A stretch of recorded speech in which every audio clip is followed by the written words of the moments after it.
Alright, guys. Hey, this is going to be my Rogue One spoiler trailer. If you have not seen the movie, please stop the video now, go watch it, and then we can talk about this movie. Hopefully, I can do a few things. I'm actually going to talk about some of the things that people didn't like, maybe give my opinion on those things. I'm going to talk about the good and the bad CGI animation in this movie, some things that we hadn't seen or even heard about before, and hopefully you'll enjoy this video. And again, I'm talking about something I truly love, which is Star Wars. So let's go on with some of the things that I know a lot of people didn't like. One of them was the lack of character development. And in truth, I think that the character development of this movie was not so important because I feel it was more of a war film than actually a part of the saga. It was actually supposed to be a standalone movie, which means you could watch this and not have any prior knowledge of any of the other movies and still be able to enjoy it and to love it. And I think they did very well with that. Normally in war films, when you watch one of them, you meet characters, you get their names, you get what they do. Like the one would be an explosives expert, the other one would be a expert marksman, another one would be pyro. You would have all these different things, and I think they did that really well. And they brought some new characters, which I actually like. K2SO was one of them. I call him Queso. Um, my wife says it's not right, but I just say the two silent. So that's one of the things I rather kind of loved. The other one was I not even gonna try to butcher his name, which is the blind guy.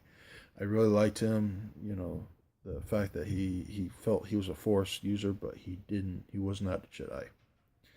I thought that was a pretty cool use of a new character. So I really like that. But as far as the main characters, I don't think we needed that. There is a saying that usually the what you do in your life is so much important how your life started.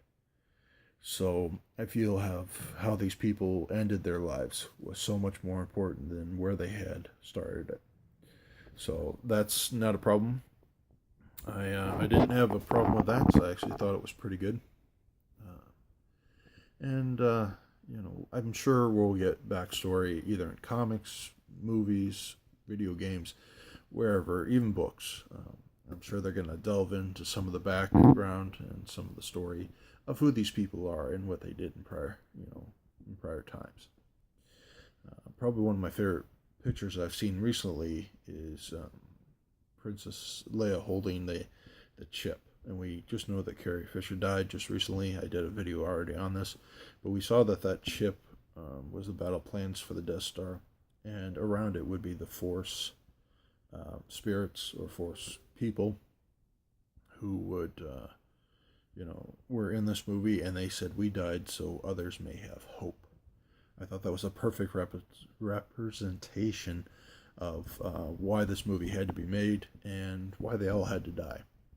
Again, this is a spoiler review, so yeah, that's the first spoiler. They all die. One of the other things that they didn't like, or people didn't like, especially on the internet, is they didn't like that Darth Vader made a pun or a joke. I actually felt this was not out of character, and this was a good character development because at current, um, I know that he had just lost his wife, Padme. She was carrying her his children. He thought they were dead. Palpatine lied to him, told him that he had lost his temper, killed him by accident. So, and then he had also lost his best friend, and most of his stability was part cyborg because of that best friend. So, being Anakin and being a snarky, witty kind of guy, and then throwing all that level of just absolutely hurt and pain and suffering that he was going through, I think that him having a kind of a demented, joking mind would not have been a bad thing. and it would have been out of class, and it definitely would make sense mentally. So I don't think that was a bad part at all. I actually thought it was a pretty good character development, and hopefully people just take it for what it is. So I will also I want to talk about the animation in this movie. They used some CGI animation. One was pretty horrible. They had a character who they used pretty much as a lie detector, and I thought the animation there was poor. I know quite a few of you did too. But in truth, if they had just used like a normal lie detector box or machine, it wouldn't have had the same effect that it would. It wouldn't feel Star Wars-ish. So, in truth, I wasn't all that mad that they used this character. I think they just could have used better animation. Now, they did do two more animations, and some people actually that I've talked to who saw the movie didn't realize it, that they were CGI animated. And one of them was Grand Moff Tarkin. A lot of people go, "Oh, he was! I can't believe they got him. He looks so much younger. You really thought he would have aged worse." And I had to kind of break it to him that that was CGI animation. That actor has been dead for I think about 2 years. So that was something that I felt that they kind of missed. When they did find it, they went, "Oh, that was really good," and I agree. I think they did really good with that CG animation, using and piecing together his voice, his words. That was really good. The one thing I did notice that the more that he was on screen, the more you noticed that he was starting to look a little too sweaty. His skin looked a little unnatural, and that I thought was definitely to a point that they could use it really well, but I think they need to tweak it just a little, make it a little better. Hopefully, they can do it so they can bring a whole character and just show off this. But this was definitely a huge leap forward from what we've seen from the Jar Jar Binkses to that character who was used as a lie detector. I think this was a huge leap. So, and then of course Carrie Fisher, character of Princess Leia, she was also CG animated, and they used her voice to do it. I thought they did it looked beautiful. She was on the screen for just a short period of time, so you didn't see that flaw that you saw with Grand Moff Tarkin. So I really this movie definitely had some good animation, some bad animation, but it really showed what animators can do, and I was really happy about that.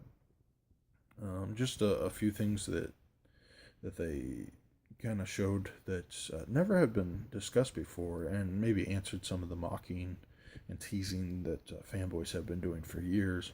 One was the Kyber crystal. Now, if you know what a kyber crystal is, it's actually the lightsaber's main power source. It also gives the lightsaber the different color. Jin is given one of those. She wears it around as a necklace. Her father gives her one. And then later on, they introduce that the kyber crystals are actually what give the Death Star its power. I'd never heard that before. I haven't read many of the books or comics, so this was a new thought. I really liked it, and I'm really glad they did it. The other thing is the mocking and joking that I was talking about, and I'm sorry for some reason my nose and my ears are very itchy, so I'll work on that. But one of the things that I felt that, and I got to keep this up. One of the things I felt back ahead too. Go figure. One of the things I really felt that they had to address was why the Death Star had such a huge flaw, and I like the way they did it. They made the maker, Jim's father, was made that flaw because he knew if they did it without him, they would have been perfect. The rebels wouldn't have had a chance. So he made that flaw, and yes, it was a small one, but it had to be, because if the Empire had seen it, they would have fixed it. They would have killed him. and the rebels would have had no chance. Any life would have had no chance. So I thought that was very nice. He made that small flaw just small enough not to be noticed, but definitely small, definitely big enough to be utilized. And as we see in the New Hope, they did utilize it. They did end up getting to blow up the Death Star. So his plan worked, even though he didn't live to see it. So I was really happy about that. And just seeing, some of my favorite characters and favorite vehicles, and getting to see how they were used and how they fought and all that. I thought that was really good. AT-ATs, ATs, ATSTs. I was really happy to see those guys in here with a little more mobility, a little more use. I thought that was really cool. It was great to see an X-Wing in a dogfight again. And they really used it perfectly, I thought. But of course, the big scene at the end was Darth Vader taking out a bunch of rebel soldiers. It was an amazing scene. The force choking, the force pushing, the lightsaber arcs, and all that. It was just, you really got to see a lot of Darth Vader fighting. This is something we haven't seen since Return of the Jedi or Empire Strikes Back.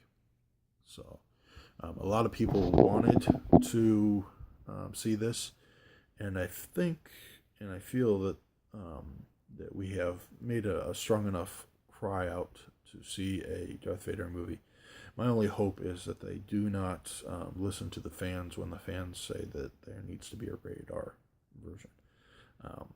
Rated R films rarely, if ever, do any good, and seeing rated R does not like a stamp or guarantee that a movie's going to be good. So that I honestly think that that line of thinking needs to die, because it just wouldn't work, and Disney would never kill it, because mainly their targeted audience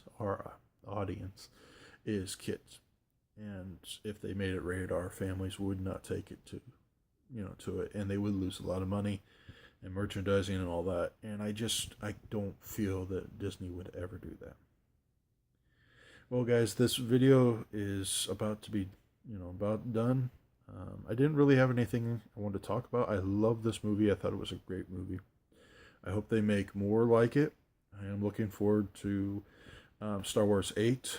Luckily, Carrie Fisher was able to film all her parts, so we'll get to see her one last movie, and then I'll be done.